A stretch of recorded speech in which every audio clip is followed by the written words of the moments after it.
दोस्तों, कुरान मजीद का ये मौजज़ाती वाक़या सन 2017 में सिंध में पेश आया। वहाँ पर एक साहिब और उनकी बीवी पर किसी जादूगर ने इंतहाई सख्त जादू का वार किया। ये जादूगर उस जादू पर बाकायदा पहरा भी दिया करता और किसी आमिल को उसका तोड़ न करने देता। वो साहिब फरमाते हैं कि उनकी बीवी के यहाँ अव्वल तो हमल ठहरता ही ना था, और अगर ठहर भी जाता तो साकित हो जाता, और अगर किसी तरीके से 9 माह पूरे हो भी जाते तो बच्चे की पैदाइश मुर्दा हालत में होती। ये साहिब इंतहाई बाकिरदार और 5 वक्त के नमाजी थे और बच्चों को मस्जिद में कुरान पाक भी पढ़ाया करते। इन्होंने अपनी बीवी और अपने बहुत इलाज करवाए, बड़े से बड़ा आमिल बुलवाया और इलाज करवाया और एड़ी चोटी का जोर लगा दिया, मगर नतीजा सिफर निकलता। एक दिन एक इंतहाई दरवेश बाअमल आलिम और आमिल के पास जाना हुआ। ये साहिब अपने इस्तिखारा के लिए मशहूर थे और उनका इस्तिखारा 1 मिनट का हुआ करता था। 1 मिनट में वो सारा कच्चा छट्टा खोल कर रख देते। अल्लाह ताला ने बहुत अता किया था उनको। अब ये परेशानी लेकर उनकी खिदमत में हाजिर हुए तो मौलवी साहब ने बताया, ये किसी आम जोरावर जादूगर का वार नहीं, बल्कि ये तो किसी खबीसुल लईन जादू की दुनिया का इंतहाई गलीज और माहिर जादूगर का वार है, और ये मेरे बस से बाहर है। मैं इस उम्र में इतनी सख्त मेहनत नहीं कर सकता, इसका तोड़ भी कोई खबीसुल लईन ही कर सकता है। ये चूंकि मजबूर थे इसीलिए पूछने लगे कि हजरत कुछ तो हल होगा। मौलवी साहब फरमाने लगे कि सिंध के फलां इलाके की फलां जगह पर एक गांव के बाहर इसी खबीसुल लईन ने इन दिनों डेरा लगाया हुआ है, तू फौरन उसके पास चला जा। ये साहिब फौरन सिंध रवाना हो गए और जैसे ही उस गांव के बाहर पहुंचे तो दूर से एक आग का दहकता अलाव दिखाई देने लगा। उन्होंने बुजुर्गों की बताई हुई निशानी देखकर उसकी तरफ बढ़ना शुरू किया। दूर से देखते हैं कि एक आदमी आग के पास बैठा हुआ है और उसके इर्द गिर्द उसके मानने वालों का जमघटा है। अभी 1 एकड़ दूर थे कि वो शख्स उछल कर खड़ा हो गया और जोर जोर से चिल्लाने लगा कि वो देखो आ गया जादू का डसा हुआ, वो देखो आ गया कुरान पढ़ाने वाला। ये उस शख्स के पास पहुंचे और अपना मकसद बताया। अब वो खबीसुल लईन खुशी से पागलों की तरह नाचने लगा और बोला, जाओ फलां के पास जाओ, फलां के पास ये जो गिरा लगी है खुलवाओ। उसने मौलवी साहिबान के साथ साथ उन साहिब को भी बुरा भला कहा और बड़े बड़े खुदाई के दावे करने लगा और जादू तोड़ने से इनकार कर दिया। ये साहिब वापस अपने घर आए और अपने रब को पुकारा कि या अल्लाह, ये भी तो मखलूक है, तू चाहे तो क्या नहीं हो सकता। ये जालिम मुझ पर गालिब आ गए हैं और जुल्म करने से बाज नहीं आ रहे। वो साहिब रो रो कर अल्लाह के हुजूर इल्तिजाएं करते रहे। दफतन उनके दिल में ये ख्याल उतरा कि जादू का तोड़ तो आका सल्लल्लाहु अलैहि वसल्लम ने मौज़तैन से किया था, और जादू भी इंतहाई सख्त बल्कि आखिरी दर्जे का था। जब आका सल्लल्लाहु अलैहि वसल्लम ने मौज़तैन से ये जादू तोड़ा तो मैं भी इन्हीं सूरतों के जरिए इस जादू से निजात तलब करता हूँ। अब उन्होंने अल्लाह का नाम लिया। उसी रात से बावजू होकर मस्जिद में जाकर सूरह फलक और सूरह नास की तिलावत करना शुरू कर दी, और नीयत उनकी ये थी कि उनको इस जादू से रिहाई मिल जाए। ये पूरी रात पढ़ते रहे और वक्तन फवक्तन दिन को भी विर्द चलता रहा। हर वक्त बावजू रहने लगे।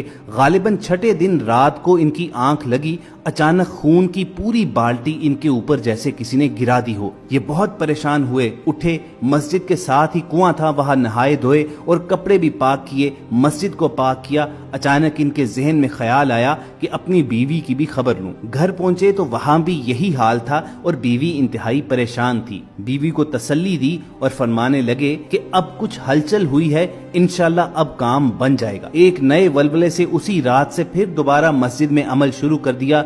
9वें दिन फिर उसी तरह आंख लग गई और दोनों मियां बीवी पर खून की बाल्टी गिरा दी गई, लेकिन इन्होंने भी हिम्मत ना हारी और सूरह नास और सूरह फल्क की तिलावत जारी रखी। अभी 2 हफ्ते भी ना गुजरे थे कि 13वीं सुबह के वक्त वही सिंध वाला खबीस मस्जिद में दाखिल हुआ और आते ही पैरों में गिर के माफिया मांगने लगा। उन साहिब ने से बोला कि तू मुझसे क्यों माफिया मांग रहा है? कहने लगे कि अल्लाह के वास्ते मुझे माफ कर दो, फिर बताऊंगा। उन्होंने माफ कर दिया और वजह पूछी। कहने लगा, आप मियां बीवी पर जादू मैंने ही किया था। जब आप मस्जिद में अमल करने बैठे तो मैं भी आपके मुकाबले पर बैठ गया और रोजाना मेरा किया हुआ जादू मुझ पर ही उल्टा चलने लगा और मेरे मौक्कल ही मेरे दुश्मन बन गए। ये साहिब फरमाने लगे, اگر یہ بات تو نے مجھے پہلے بتا دی ہوتی تو میں تجھے کبھی معاف نہ کرتا۔ بہرحال یہ جادوگر معافی مانگ کر اپنی جان بچا کر واپس سندھ لوٹ گیا، کیونکہ اگر وہ معافی نہ مانگتا تو اللہ تعالیٰ کے کلام کی طاقت سے وہ اپنی جان سے ہی ہاتھ دھو بیٹھتا۔ ان صاحب نے بھی اللہ کا شکر ادا کیا، مگر جادوگر کا بالکل اعتبار نہ کیا اور 41 دن مسلسل یہ عمل کرتے رہے۔ اس کے بعد اللہ تعالیٰ نے ان کو نرینہ صحت مند اولاد سے نوازا اور بندش ہمیشہ ہمیشہ کے لیے ٹوٹ گئی۔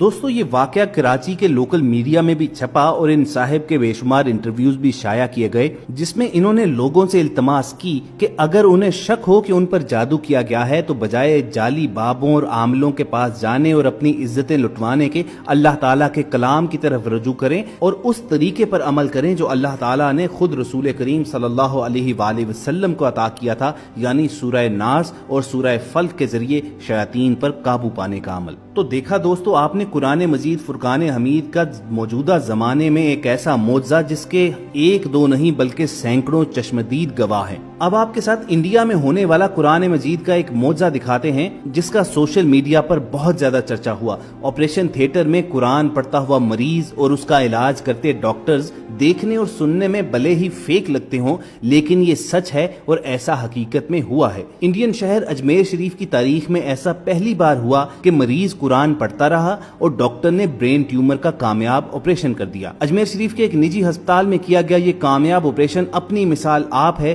جس میں مریض کو بے ہوش کیے بغیر ڈاکٹروں نے آپریٹ کیا۔ بتایا جاتا ہے کہ مریض عبدل کو برین ٹیومر تھا اور اس کی وجہ سے اس کی قوت سماعت اور دیگر قوتیں کم ہوتی جا رہی تھی۔ وہ علاج کے لیے نیورو سرجن ڈاکٹر سوریا چودھری کے پاس پہنچا، جہاں ڈاکٹر سوریا نے اسے بے ہوش کیے بغیر اس کا کامیاب آپریشن کر دیا۔ آپریشن تھیٹر میں ڈاکٹرز نے اپنی محنت اور تجربہ سے مریض کو ٹھیک تو کر دیا، لیکن مریض جس طرح سے قرآن پڑھتا رہا وہ منظر ایک معجزے سے کم نہیں تھا۔ ڈاکٹر سوریا کا ماننا تھا کہ حالانکہ سائنس میں اس طرح کے واقعے کو زیادہ سنجیدہ نہیں مانا جاتا، لیکن کہیں نہ کہیں لوگوں میں عقیدت ہے اور اس سے انسان کو طاقت ضرور ملتی ہے۔ اس مریض سے جب آپریشن کے بارے میں صورت احوال پوچھی گئی تو اس کا کہنا تھا کہ وہ دراصل بے ہوش نہیں ہونا چاہتا تھا، اس کے دل میں ڈر تھا کہ شاید وہ دوبارہ کبھی ہوش میں نہ آئے۔ چنانچہ اس نے اس ڈر پر قابو پانے کے لیے اور سکون حاصل کرنے کے لیے اللہ تعالیٰ کی اس آیت کا سہارا لیا، جس کا مفہوم تھا کہ دلوں کا سکون تو اللہ ہی کے ذکر میں ہے، اور اس کے ذہن میں خیال آیا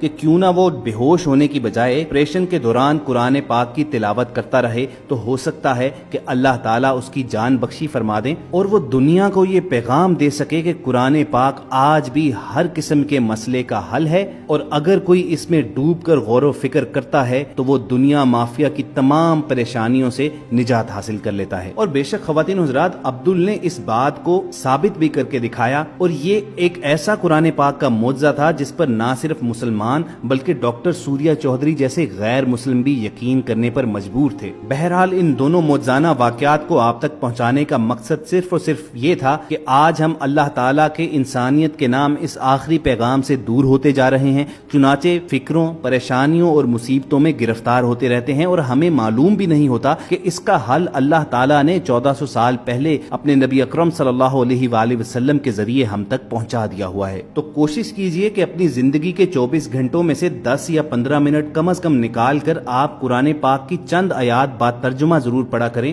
تاکہ آپ کو زندگی سے متعلق رہنمائی ملتی رہے۔ اگر آپ کو ہمارا یہ پیغام اچھا لگا ہو تو اسے لائک اور شیئر کر کے فیس بک اور واٹس ایپ میسنجر کے ذریعے بہت سے دوسرے لوگوں تک بھی پہنچائیے۔